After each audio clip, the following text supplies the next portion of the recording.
Coco represents another home run for Pixar, the animation studio known almost exclusively for home runs, with the exceptions of the Cars movies and The Good Dinosaur. What are you talking about? I don't know. Coco teaches us the same lesson that every Fast and the Furious movie is about. The most important thing in life will always be the people in this room, right here, right now. Salute mi familia. Difference being that Coco is actually about family and not about cool cars being raced and crashed all over the place. The story is about Miguel, Anthony Gonzalez, a young boy in a family of shoemakers who dreams of being a musician. However, music is the one absolutely forbidden thing in his family. This is because his great-great-grandfather left his family to pursue music. After he left, Miguel's great-great-grandmother started the shoe company and forbade anyone in the family from even listening to music. However, that doesn't stop Miguel from learning guitar and watching movies from his favorite music idol, Ernesto de la Cruz, Benjamin Bratt. On the Day of the Dead, he decides to join the town talent show, but when his grandmother destroys his guitar, he decides to go to the show with the guitar of his idol that rests in his tomb. By stealing from the dead, on a day when the dead are meant to get gifts, Miguel finds himself stranded in the land of the dead. He must get his family's blessing to return, or else he will be stranded there forever. If you're thinking that seems rather complex and contrived, it is. The first half of this movie is a little dull and predictable. Things play exactly as you'd expect. It is by far the weakness of this movie. However, when the movie picks up steam in the second half, it goes all out.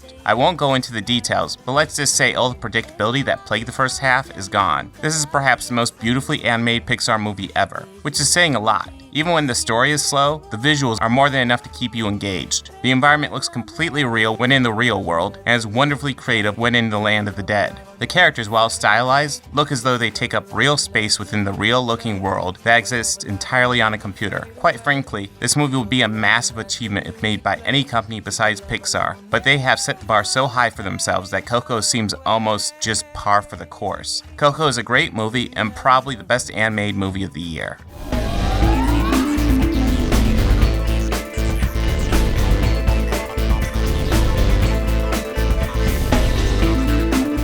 Hey, if you like this video, please make sure to hit that like button and go ahead and subscribe. That helps me out a lot. And if you really love this video, consider visiting my Patreon page.